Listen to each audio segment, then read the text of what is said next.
Selamat pagi, Bully dan teman-teman. Perkenalkan kami dari kelompok 8 anggota sebagai berikut.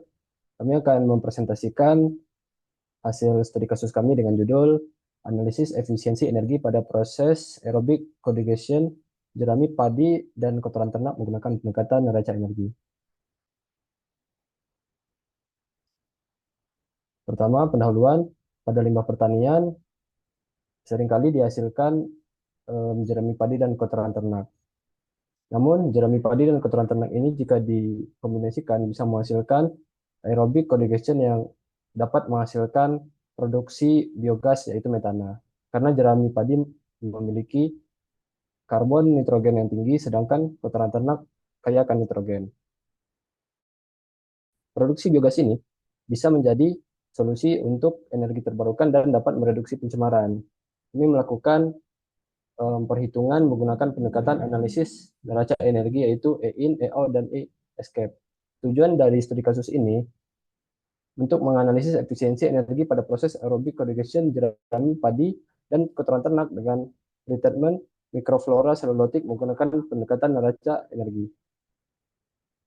Selanjutnya, metodologi yang kami gunakan.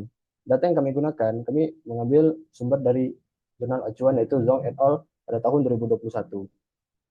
Perhitungan neraca energi bersih, kami gunakan rumus sebagai berikut. Klasifikasi energi terbagi atas tiga, energi masuk, energi keluar, dan energi hilang.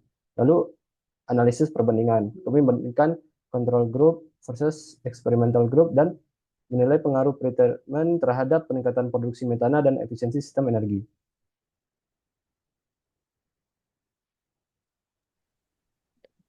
Berikut merupakan variabel yang difokuskan pada studi kasus kami. Variabel ini dapat dikelompokkan menjadi 4, yaitu energi masuk, energi yang keluar dari sistem, energi yang hilang atau terbuang dari sistem, dan juga energi bersih. Untuk simbol, properti, dan unitnya dapat dilihat pada slide next. Berikut merupakan data-data yang digunakan untuk perhitungan pada studi kasus kami, terbagi menjadi dua, yaitu data untuk control group dan juga data untuk experimental group. Next. Nah, berikut merupakan persamaan yang digunakan. Persamaan yang difokuskan itu merupakan neraca energi bersih, yaitu delta E sama dengan energi keluar dikurang energi masuk dikurang energi yang hilang. Untuk energi keluar dan energi masuk sendiri, masing-masing memiliki persamaan yang sendiri dengan energi keluar berasal dari dua tahap, yaitu energi yang dihasilkan pada proses pretreatment dan energi dari proses digestion anaerob. Selain itu, energi masuk juga terdiri dari energi yang digunakan selama tahap pretreatment serta energi yang dibutuhkan selama proses digestion anaerob. Selain itu juga terdapat persamaan untuk energi masuk ke CHP dan didapatkan sebesar 35,52. Selain itu kami menggunakan juga persamaan Galat untuk menghitung memvalidasi hasil perhitungan kami. Cukup. Sekarang kita memasuki hasil dan pembahasan. Yang pertama merupakan analisis sistem neraca energi pada unit CHP. Berikut merupakan gambar block flow diagram untuk unit CHP tersebut.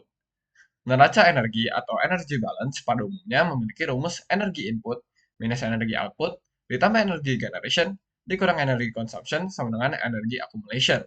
Namun, karena sistem ini digunakan bukan untuk mencari energi akumulasi, melainkan untuk mencari energi panas dan listrik yang dihasilkan dari energi kimia metana, maka rumusnya diubah menjadi delta energi sama dengan energi output dikurang energi input dikurang energi escape. Dengan energi output yang sudah dibahas merupakan energi yang keluar dari fase pretreatment dan juga fase digestion.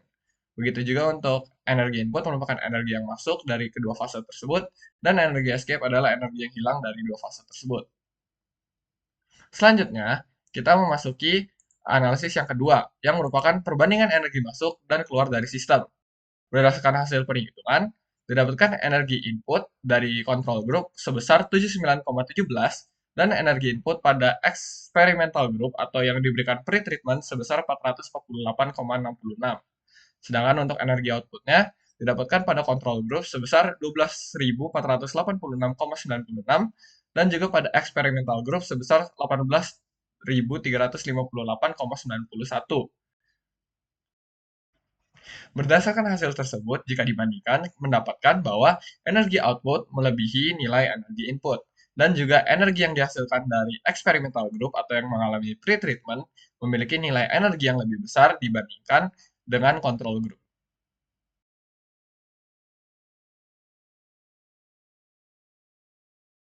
Oke, selanjutnya pengaruh energi hilang terhadap penurunan efisiensi sistem.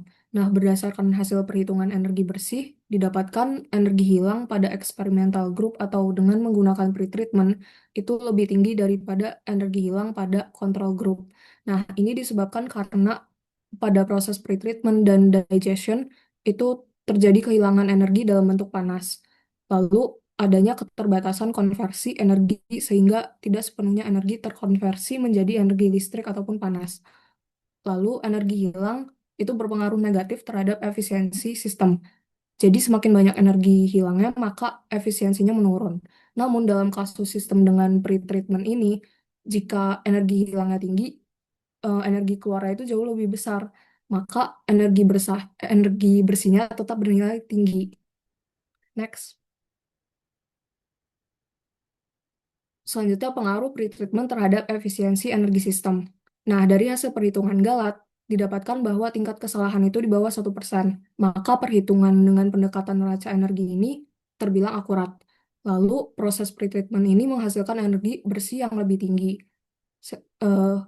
Disebabkan karena pretreatment ini efektif mendegradasi lignoselulosa pada jerami padi sehingga konversi substrat ke biogasnya menjadi lebih optimal.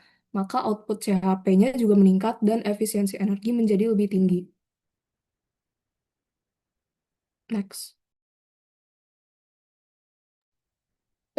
Berdasarkan pemaparan yang telah diberikan oleh teman saya, dapat dilihat bahwa setelah pretreatment, produksi metan akumulatif tercatat sebesar 342,35 mili per gram volatile solid, yang merupakan peningkatan sebesar 45%, sementara biodegradasi meningkat sebesar 45,06%. Apa maksudnya? Pretreatment dengan mikroflora selulotik dapat secara efektif meningkatkan hasil metana dari anaerobic co-digestion jerami padi dan juga kotoran ternak dan merupakan mekanisme yang ramah lingkungan. Selain itu, perbandingan hasil perhitungan dengan hasil eksperimen atau yang disebut galat sebesar 0,29% pada control group dan 0,2% pada experimental group menunjukkan bahwa metodologi perhitungan manual dengan pendekatan neraca energi memiliki konsistensi yang baik dengan literatur acuan.